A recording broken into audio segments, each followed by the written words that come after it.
Olá pessoal, tudo bem? Nós estamos na nossa série que fala sobre perversão sexual. Esse é o nosso quinto vídeo que fala sobre esse assunto, perversão sexual.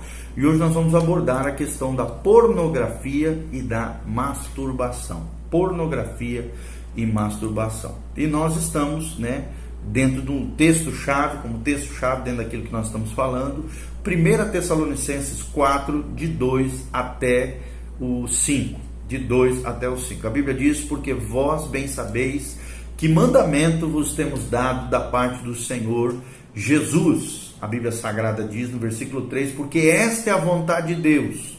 2 pontos. A vossa santificação, que vos abstenhais da fornicação. E aqui fornicação é a palavra porneia, da qual vem pornografia, pornográfico, pornos, que significa sexo ilícito, imoralidade, prostituição, adultério, fornicação, sexo entre jovens, solteiros, onde os dois são solteiros, não tem envolvimento com pelo menos uma pessoa casada. Adultério é quando pelo menos um dos envolvidos na relação sexual é casado. Tem o lesbianismo, envolvimento entre mulher com mulher, homossexualismo, envolvimento homem com homem, bissexual é aquele que envolve com os dois sexos, homem e mulher, no caso se for homem, e tantas aberrações que existem hoje, perversões na área sexual que nós vemos. E a prostituição é quando se vende sexo, se vende relação sexual por dinheiro, bem material, ou posição, ou qualquer cargo, trabalho, qualquer coisa, se troca algo por relação sexual ilícita, é prostituição, tá bom? Porneia. Versículo 4, a Bíblia diz que cada um de vós saiba possuir o seu vaso, ou seja, o seu corpo, em santificação e honra diante do Senhor. Não na paixão de concupiscência, como os gentios que não conhecem a Deus. Ou seja, não com sexo desenfreado, com desejos de lascívia. Paixão da concupiscência fala de desejos desenfreados, uma vida desgovernada na área sexual. Uma pessoa que tem o desgoverno dessa natureza pecaminosa, contrária a Deus, antibíblica, que não tem nada a ver com os valores e princípios do reino de Deus. Então, sempre falando, nós estamos tratando da sexualidade dentro da cosmovisão cristã, dentro da perspectiva bíblica, dentro daquilo que a palavra de Deus nos ensina. Então, qual é a vontade de Deus para nós? A nossa santificação, a vossa santificação, que vos abstenhais da fornicação, do porneia, que cada um saiba possuir o seu vaso, o seu corpo, em santificação e honra. Como é que você tem lidado com o teu corpo? Tem honrado, tem se santificado ao Senhor, e diferentemente daqueles que não conhecem a Deus, não sendo levados pela paixão da concupiscência. 1 Tessalonicenses 4, de 2 a 5, ok? Tanto é que no 6 a Bíblia termina dizendo: ninguém oprima ou defraude o seu irmão em negócio algum, ou seja, provoque no outro aquilo que não pode suprir, porque só pode suprir sexualmente quem é casado, porque o Senhor é vingador de todas essas coisas, como também antes vô-lo dissemos e testificamos. Ou seja, quem julga, quem se ira, quem vai punir, quem vai trazer as consequências e que vai ser o vingador de todas essas coisas: sexo ilícito, fornicação, adultério, prostituição, paixão da concupiscência, desonra ao vaso que é o corpo, a vida desonrosa, de uma maneira leviana, pervertida sexualmente falando, é o próprio Senhor. O Senhor é o vingador de todas essas coisas. No final, Paulo termina dizendo: porque não nos chamou Deus para impureza, para imundícia, mas sim para santificação, para uma vida de honra, uma vida de consagração ao Senhor, ok?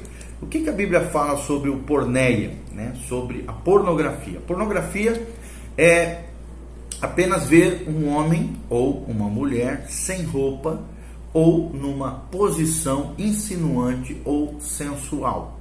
Será que é só isso?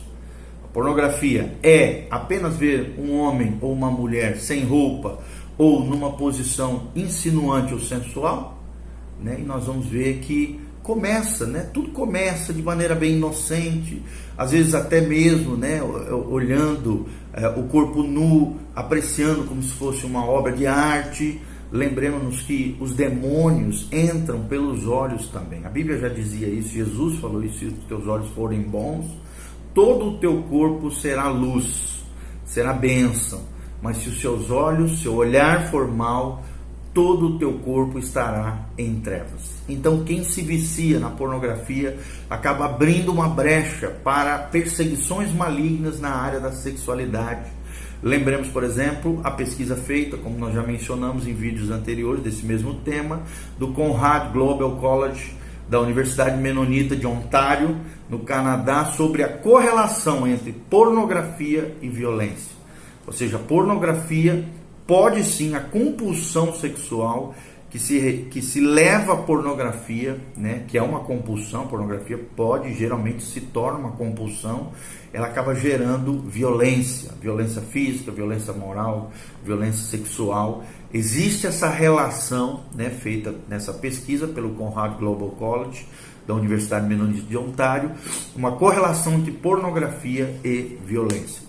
O que às vezes pode parecer bem inocente, normal, natural, principalmente nos dias de hoje, dentro da nossa sociedade erotizada, sexualizada, equivocada, longe dos preceitos e valores de Deus, o que pode parecer hoje algo bem inocente, leva a pessoa a peregrinar, a trilhar, né, um caminho de excitação, né, de descontrole, de desgoverno.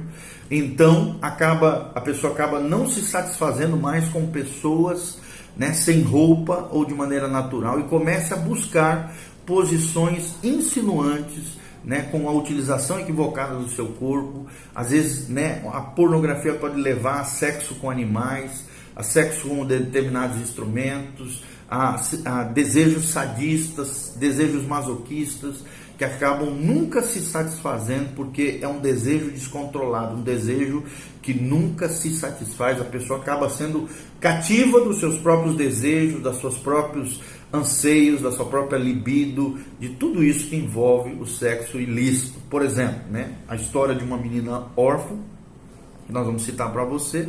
A mãe era adotiva, né, dava a menina para se envolver com os homens. Ela foi usada para pornografia infantil, né, desde tenra idade acabou se envolvendo com prostituição, desenvolveu uma apatia e passividade tremenda na sua vida, fazia tudo que os homens pedissem que ela fizesse com relação ao seu corpo de maneira indevida, viu e experimentou todo tipo de perversão, mas nunca entregou a sua alma a ninguém. Ela acabou verificando, né, que conforme participava daquelas práticas, os homens e as mulheres nunca ficavam satisfeitos sexualmente. Eles evoluíam e desenvolviam cada vez mais as piores práticas, as piores deturpações, comportamentos, anomalias na área sexual, e às vezes até violentos, e às vezes até mortíferas, né? Um abismo acabava chamando outro abismo, um pecado chama outro pecado, e não havia fim naquele processo terrível na vida dessa moça, na história dessa menina que nós estamos contando, a menina órfã, um fato real, né? Um sacerdote satânico acaba, né, envolvendo ela, né, nesse mundo pervertido, submetia a ela todo tipo de perversidade sexual, envolveu ela espiritualmente, e acabou a tomando, né, como objeto de pornografia e usando ela para arrecadar ainda muito dinheiro. Então isso é muito comum, isso é muito normal, existe demais no meio hoje, e nós temos que combater isso. O seguinte processo que existe, que nós também queremos colocar dentro das perversões sexuais, é a masturbação, que está muito ligada à pornografia, como nós falamos. Masturbação nada mais é do que a autossatisfação sexual. Normalmente a masturbação também estimula que pensamentos errados, pensamentos impuros, ou de fornicação, ou de adultério, ou de homossexualismo, ou então a pessoa imagina que está praticando sexo com outra pessoa. É um pecado a nível de mente, é um pecado de pensamento, né? E a Bíblia diz que nós temos que guardar o nosso pensamento, nosso coração. Não foi assim que Deus projetou o sexo, e por isso é pecado, ok? Temos que guardar a nossa mente. Como nós falamos aqui nos evangelhos, a Bíblia diz: se os teus olhos forem bons, todo o teu corpo será luz, mas se os teus olhos forem maus, todo o teu corpo estará em densas trevas. Então tome cuidado com a questão da masturbação, tome cuidado com a questão da pornografia, o porneia, conforme diz a palavra de Deus. Como nós lemos, que cada um saiba possuir o seu vaso, o seu corpo em santificação e honra diante do Senhor, não no desejo desenfreado, na paixão de concupiscência, como os gentios, como aqueles que não conhecem a Deus, mas sim entendendo que esta é a vontade de Deus para a nossa vida, 2 pontos, o que a Bíblia diz no versículo 3, 1 Tessalonicenses 4, a nossa santificação. Que você cresça em graça, em santificação, diante de Deus, diante dos homens, que se você estiver lutando, batalhando com isso, caindo nesse erro, busque ajuda de Deus. Se não estiver dando conta sozinho, busque, né, um cristão maduro, um crente maduro, que possa te ajudar, ministrar na sua vida e te ajudar nesse processo de libertação e cura, em nome de Jesus. Que a graça do Senhor, a santidade de Jesus venha sobre você, sobre a tua casa, sobre a tua família, e que a bênção do Senhor esteja sobre você, em nome de Jesus. Amém e amém.